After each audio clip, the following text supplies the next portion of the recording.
Hello everybody, this is Süleyman. I am in Turkey, that's why I'm preparing this video.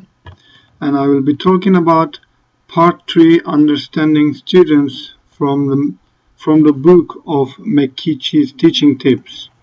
And this part includes 3 chapters. And these are the chapters. It's chapter 12, Motivation in the College Classroom. Chapter 13, Teaching Culturally Diverse Students, and Chapter 14, Dealing with Student Problems and Problem Students. And I will start with Chapter 12. And in Chapter 12, we will be talking about the motivation and how to motivate the students. So, at the beginning, we can say that motivation is not something other than an abiding characteristic of an individual. So it is just a characteristic. It is not a characteristic of an individual. It is the individual might have a lot of influence on him, and there can be a lot of motivation coming from the environment. And if the students are motivated, then the teacher gets motivated as well. And the book says that there are 3 indices of motivation. These are choice, effort, and persistence. And the achievement, the learning or the reward is just an outcome of these indices.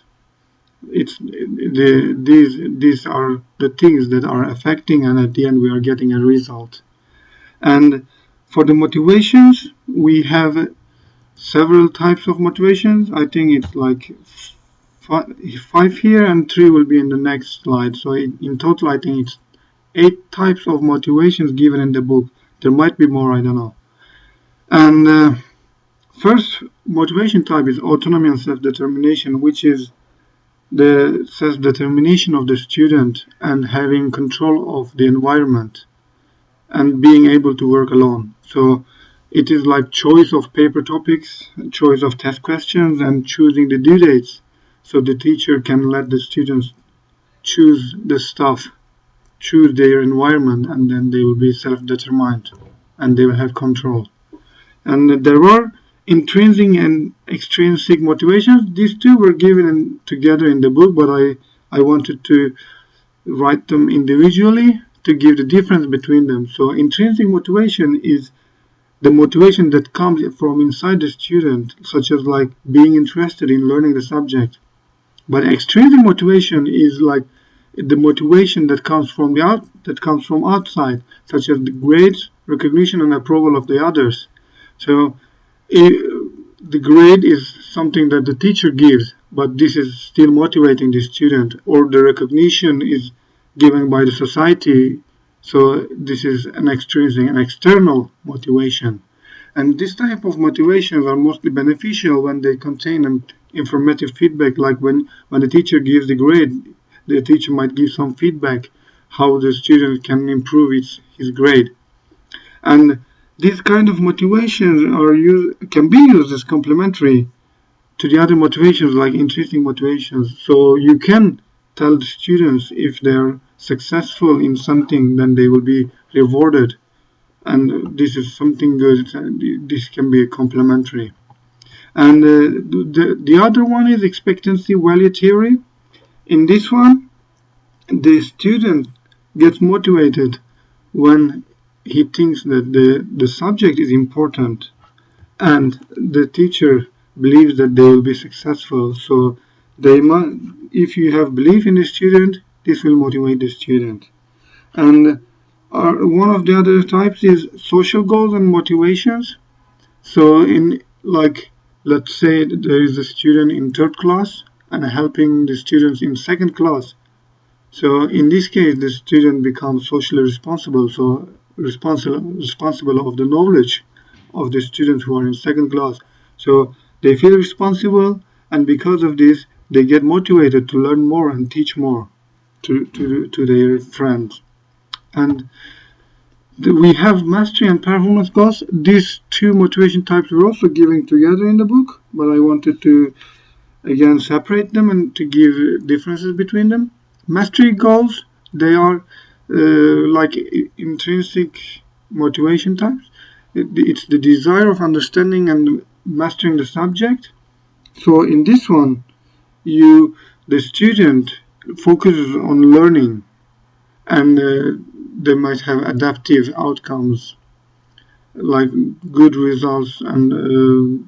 But in the performance goals, the achievement is depending on the performance of others, like in a curve grading system. So in this one, the students, they avoid more effort than necessary to acquire the desired grade. And in this one, actually, the students, they avoid working together and helping each other. And at the end, there might be some academic dishonesty, like lies or cheating or not helping each other or lying to each other even, maybe.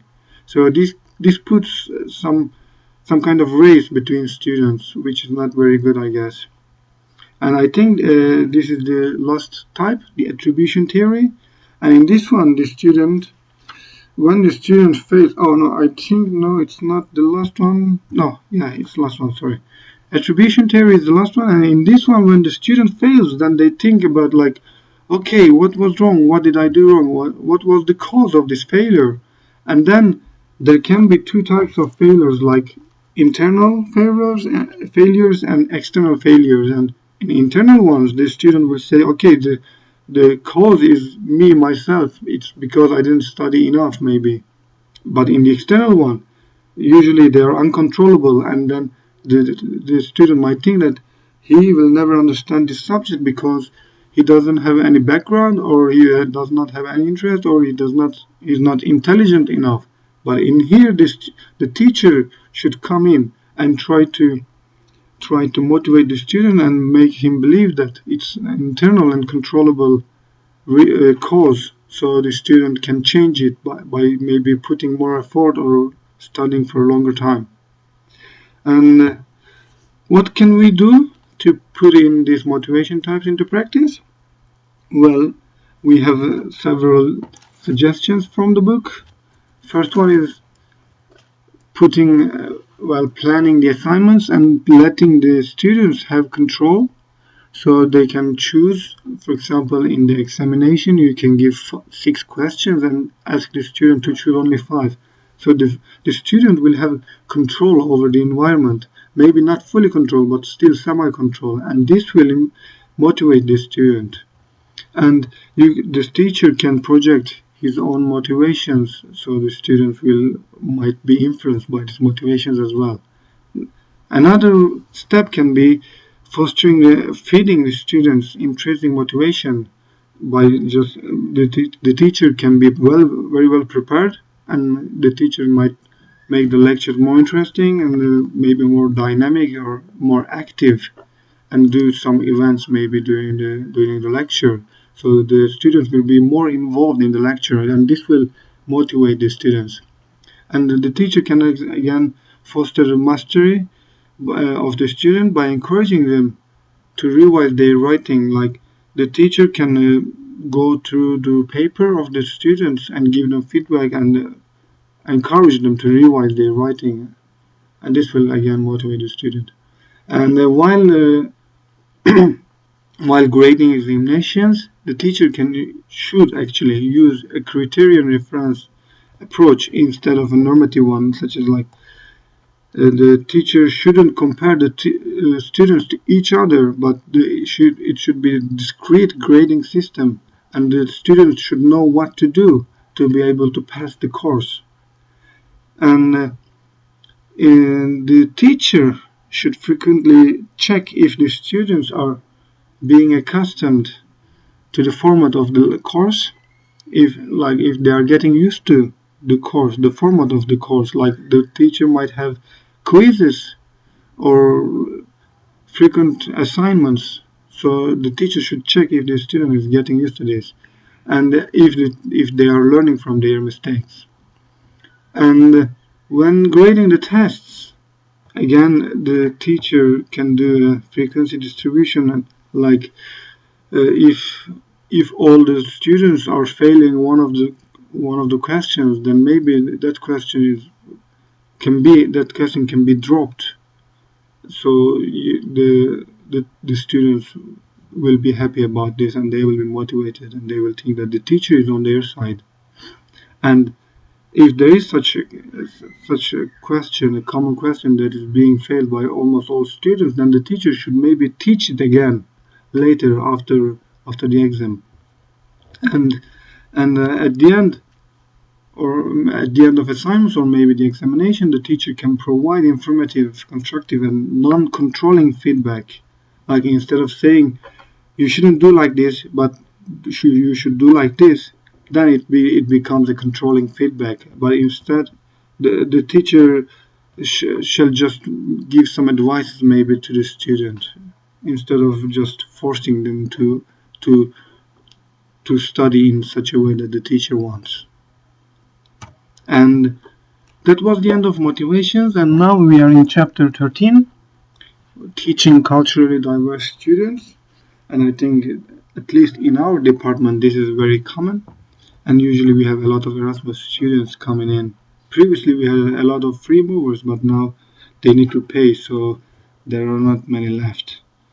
And in this case, when you have a lot of culturally diverse students from many different cultures and countries, even from different continents, then there are things to care about. Like, at first, the feedback from the student is very important, and the teacher should care about this. And there might be communication problems with the students from different countries or ethnic groups.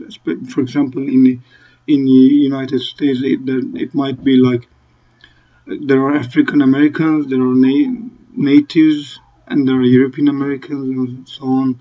So there might be, and even in our case in Sweden, there are, at least in one of my courses, there were a lot of students from different countries like China, Turkey, and Swedish students, and some African students. So there might be communication problems with them.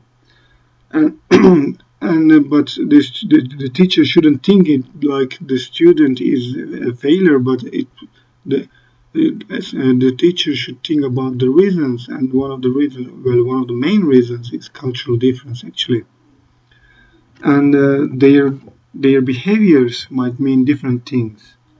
And there are students actually who were not raised in a traditional way, so maybe some of the advices that are given in this book will not be valid for the students. And well, at first we will go for communication, and the first of the communications will be non-verbal communications. And in this one there are two: eye contact and non-participation. And in eye contact, in different cultures, it means different things. And well, while talking to a student, the student might look at you while talking to you, and look at somewhere else while listening, or vice versa.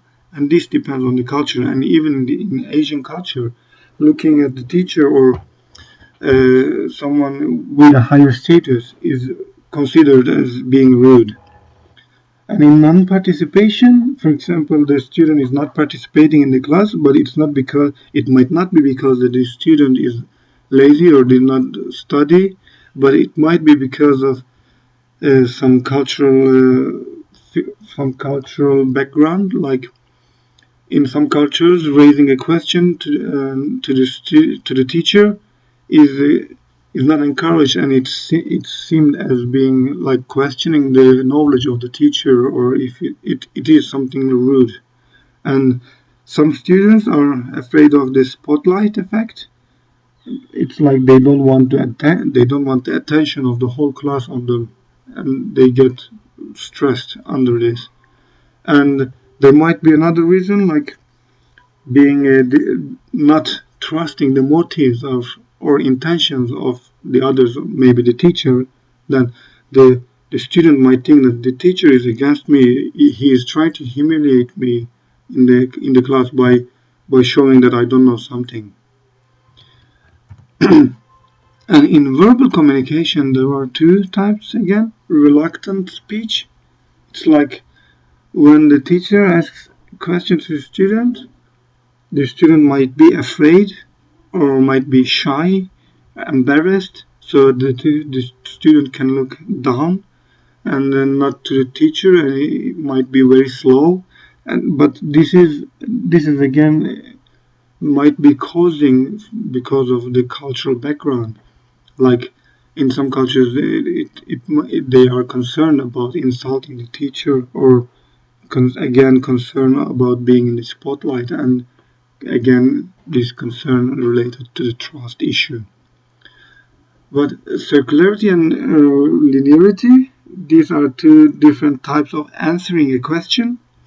For example, in linearity, you give a direct question, you give a direct answer. But in circularity, you don't give a direct answer, but you talk about some other things. But these are still indirect answers to the question, such as the teacher can ask, like, did you enjoy your vacation, to a student? And European students, they usually prefer direct answers, and they might say yes or no directly, like, did you enjoy your vacation? Yes or no. But in other cases, it might be like the student will not say the yes or no directly, but they will say, we went, like the teacher says, did you enjoy your vacation? And the student might ask, we went to movie, or we went to some vacation places, it was nice, and so on. So instead of giving a direct answer, they will talk more. And this might be because of the culture, because in some cultures learning is based on talking, and they prefer talking maybe a little bit more. And motivation and stresses. So the different cultures have different motivations and different stresses. And for example, some concerns about some students, inadequate students' performance, might be explained by some cultural factors, like motivation across culture and cultural stresses. As I said, there might be different motivations and stresses in each culture. And in European culture, the students have individualistic motivational orientation, but in some certain ethnic cultures, the motivational orientation is based on collectivistic stuff. So instead of thinking about themselves, they think about the group they are in, or maybe the family they are in, or maybe the society they are in. And that has a very big influence on the student. And the differences in motivation between cultures might be like, for each culture, family might be different people. In some cultures, family is the people that you live in the same household. But maybe for others, it might be their neighbors, even maybe their godfathers, or the priest in the church, or some other people who have helped them during their life. And in different cultures, the family goals or the collectivistic goals might be different, or they might even have different influence on the student. Like the student in some cultures, they care a lot about family goals, but in some certain cultures, they maybe, like in European, individualistic goals are more important. So for example, in the book, one of the authors says that in one of the cases that he had, one student, the student was caring more about the brother. So when the teacher asks, like, you will not be successful, so your life won't be very bright in the future, maybe it does not have any too much effect on the student. But if the teacher says, what would your brother do if he would see you failing this course? And this would have more effect on the student, because the student would think about his brother more than himself. And the stresses, again, they are different from culture to culture. And there might be several stresses, like the imposter syndrome, being the minority in an environment. So when the student is the minority, he might have some stress like, will I be accepted by this society? Or trying to get in the society is another weight over the shoulders of the student, apart from the weight of studying. And being the first generation, getting into the college from a family can be another type of stress on the student.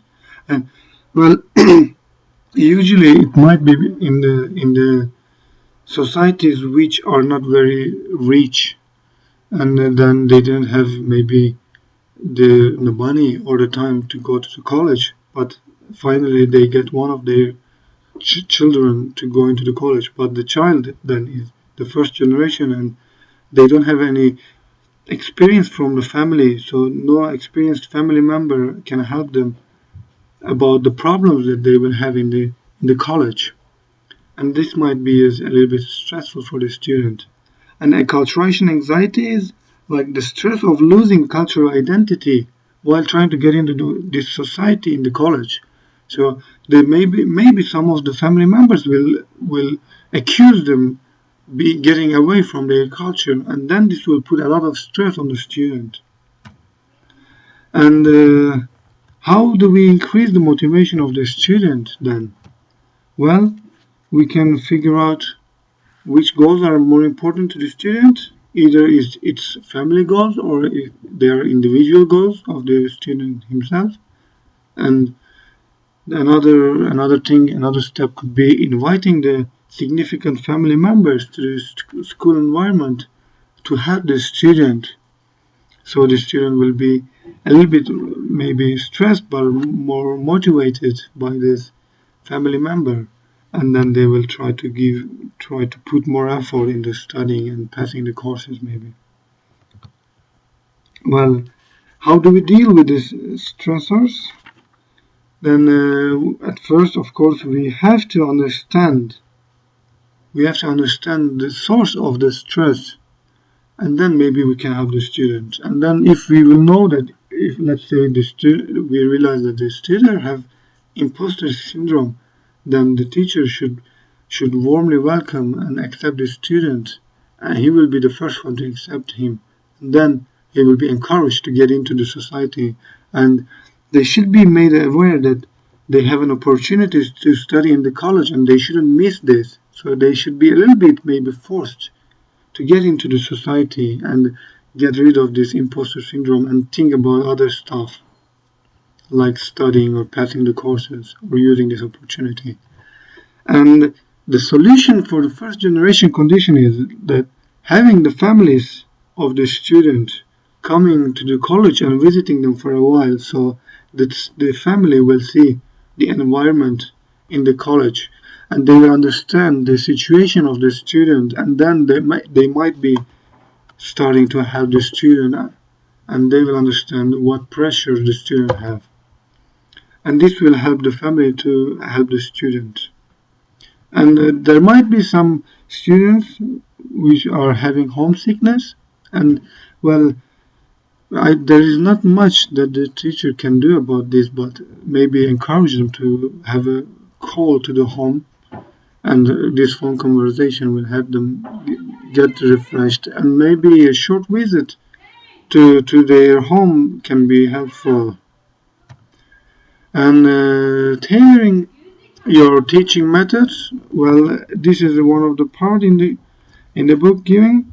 So if you tailor your teaching method depending on the culture of the student, then the student will learn much better, and they will not be feeling left alone outside of the society. So, but first of all, then you need to match your learning, you match your teaching styles to the learning styles of the different cultures of students. And then you might need to be concrete, like you can use a demonstration, or you can use an exercise, or you can use some examples from students' personal life, and this will help them to get involved in the classroom, in the lecture. You can enhance the performance measurement, like we have talked about this before, like you can just maybe, instead of giving them, like for example in some cultures, just say multiple choice examinations is not a solution for some cultures. For example, some cultures they they take a lot of time, and they put a lot of effort on getting the, for example, assignment much better. But in some cultures, the students maybe they want to get rid of it as quick as possible and do it maybe not in the best way, but in a lousy way. And this type of cultural effects might be taken into account while measuring the performance of the students. And the teacher should choose appropriate nonverbal. Well, not only the student, but not only the teacher, but maybe the student as well. But at least the teacher should be aware of this. Nonverbal behaviors might differ from culture to culture. For example, conversational pauses. Maybe some cultures they took 3 to 4 seconds during a conversation, but they are still talking, but they just take longer pauses. But some cultures might be taking shorter pauses, and when the teacher or when the student takes longer pause, then another one shouldn't interrupt the student, because the student still has some stuff to say, but he's taking just a long pause. And in some cultures, personal space, well, in most cultures, personal space is very important, but the limitation of the personal space is different in different cultures. For example, Hispanic cultures, people get closer to you when they talk to you, but maybe in European, they keep a distance, or in Asian, maybe they keep a longer distance. So it changes from culture to culture, and the teacher should be accessible. Like in different cultures, there might be classification of being horizontal or vertical in their interpersonal structure. And for example, in some cultures, at least in my culture and maybe in some Asian cultures, by my culture I mean Turkish culture of education, it is vertical. Like you don't call your teacher by his name, but instead you say teacher or professor or any other title. Maybe it might be different in Asia, but in some other cultures, like in horizontal cultures, you just call them by their names. And but this might be a rude behavior in vertical cultures. So we have finished chapter 13 now, and we are on chapter 14. I'm trying to be fast, but I don't know how much time I have left actually. But I hope you will forgive me about that. So now we will deal with the student problems of students and problematic students. So almost every teacher has some students with problems, but instead of focusing on the student, the teacher at first should focus on himself and see what he is doing wrong, or what he is doing that is affecting the behavior of the student, and then maybe change yourself, and then maybe change the student. And there are several types of problem students, like problematic students, and we will see them now. For example, there are intellectual and academical problems, like some students might be aggressive and challenging. Well, this might be because of some several reasons, like maybe the student have a bit of knowledge about this, and he or she wants to be involved in the discussions and maybe try to improve their own knowledge, and maybe they disagree about a particular topic, but this shouldn't be seen as that the student attacks the teacher, but maybe they want to learn more, or maybe they are curious about something, or they are thinking that the teacher is wrong in some case. And there might be students who want to learn what's wrong and what's right, and there might be students who already know this. For example, the teacher might give a comparison of two theories, two challenging theories in one course, and at the end of the course, the student might come to the teacher and ask, okay, but which one is right and which one is wrong? And the teacher should explain to the student that it is the student to decide about what's wrong and what's right, or maybe sometimes there is no wrong or right, but just there are theories, they might be challenging with each other, but they are both either not wrong or right. And the teacher should give the students the ability to see for themselves if something is wrong or right.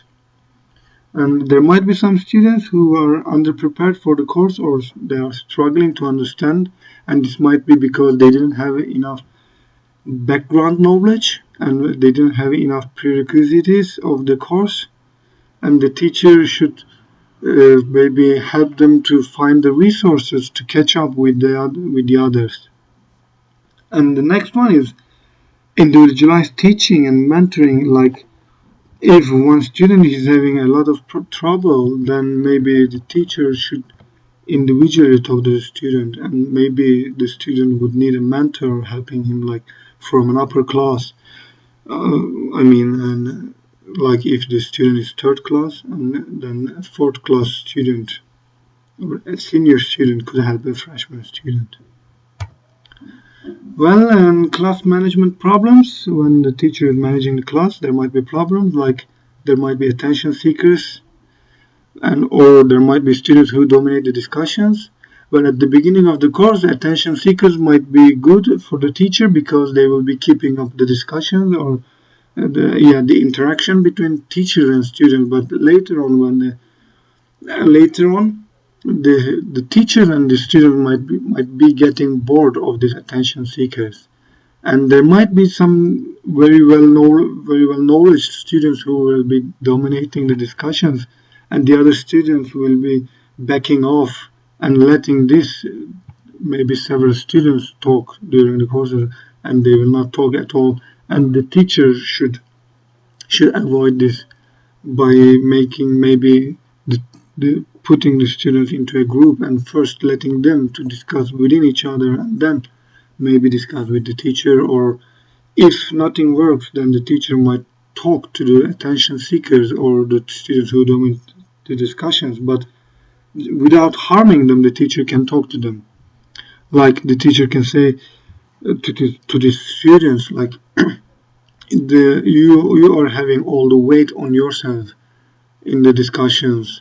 Maybe the other teachers should help you while discussing. Maybe you should let them talk, maybe to get some help from them.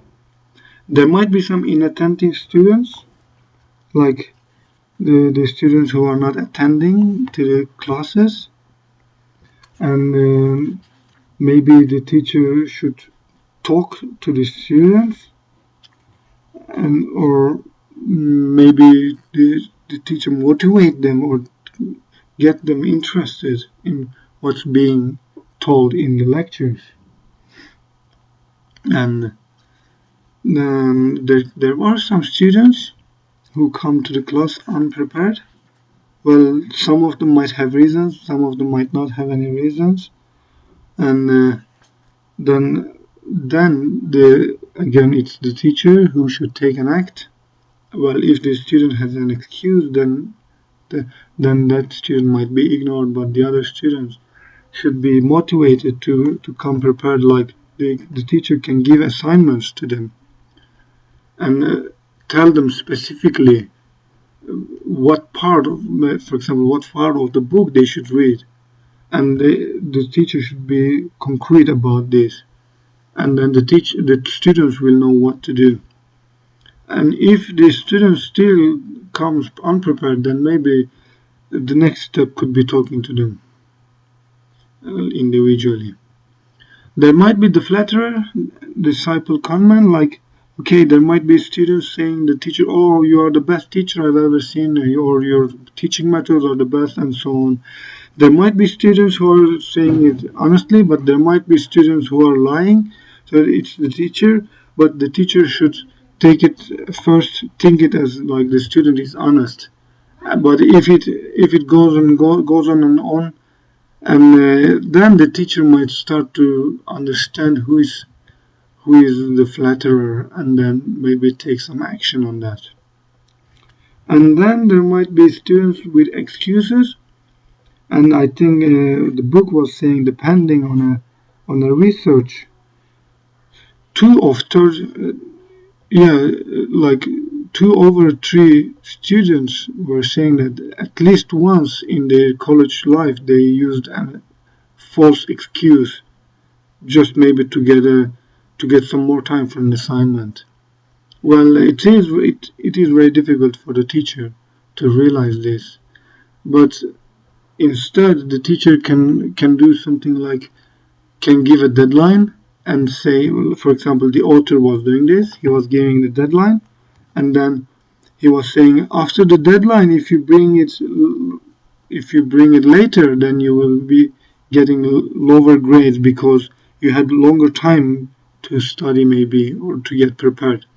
And the later you bring, the lower grade you will get. And he's suggesting another method, but he claims that he has never used it, but it might be better that saying to the students, if they bring their assignment before the deadline, then they will get higher grades. So the earlier the better, he says.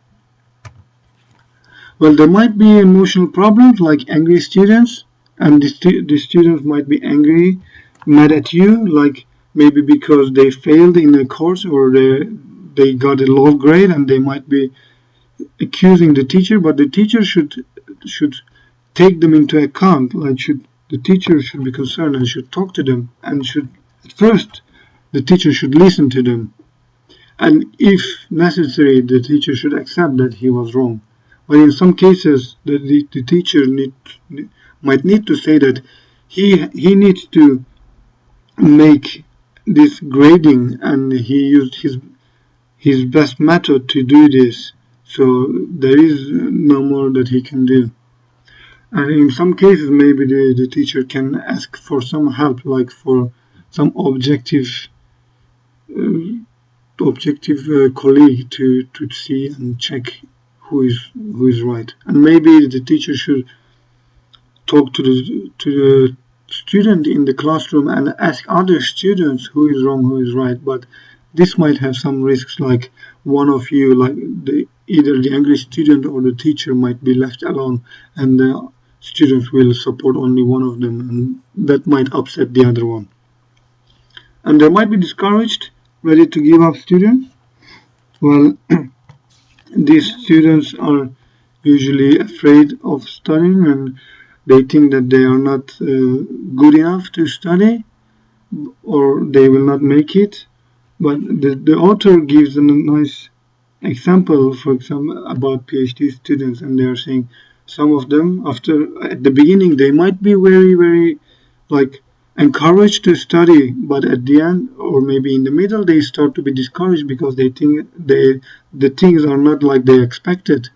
But then there might the solution might be having a graduate student there who is explaining that he also had these problems, but at the end he fixed them all, and he graduated. And this motivates the students a lot. And there might be some students with emotional reactions to sensitive topics, like maybe using animals for experiments, or maybe the evolution theory. So the teacher should mention that he is sensitive about this topic as well while talking about this topic in the classroom, and should be aware that there might be some students who are sensitive, and should acknowledge them before talking about these topics. And there might be some students dealing with psychological problems. The teacher is again supposed to help them. Well, for me, if you ask my idea, then I don't think the teacher can have so much time to deal with every problem of every student. because at least in our case, the teachers, they need also to do some research. So after teaching, they go to their room and start doing some researches, or maybe go to a meeting or conference or such other things.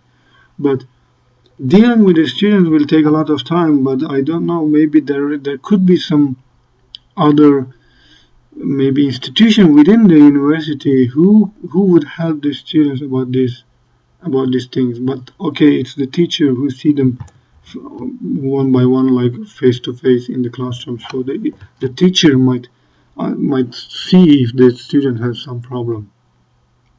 And well, with psychological problems, the teacher can talk to the student first and try to understand what's wrong with the student by asking some smooth questions and get the information out of the student.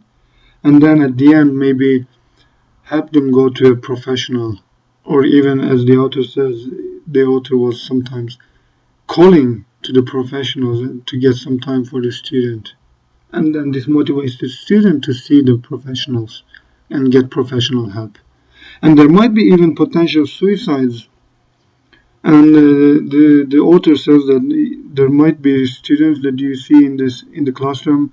You might understand it from their face, or from maybe their talking style, and from their other behaviors, that the student might be depressed, and they might have there can be a risk of suicide. But then the teacher again can talk to the student and try to learn what's wrong by asking again smooth questions, not asking direct questions like what's your problem.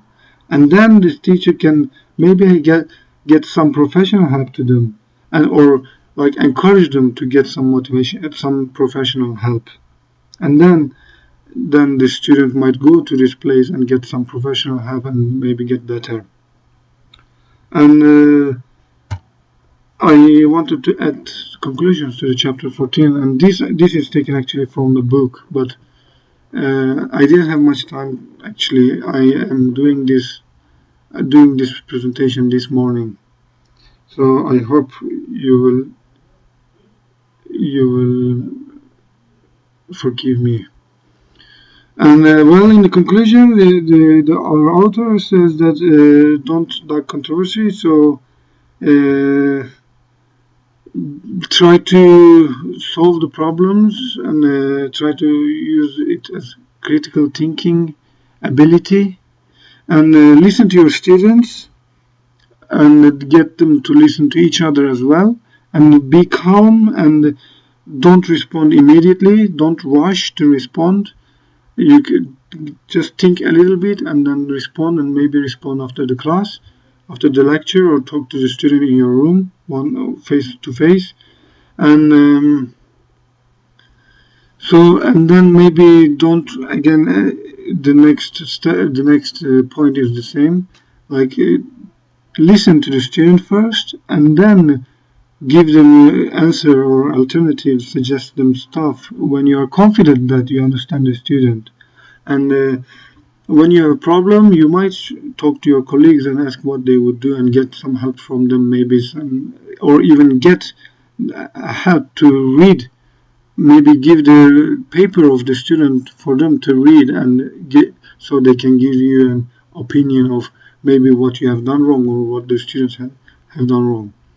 And then remember that students are human beings, so they might need your sympathy and help. And that's all for now. Thank you very much. I hope you have no questions, or if you have questions, I'm sorry that I'm not there. But I think you have all read the book, so I think your questions can be answered in the book. Thank you very much.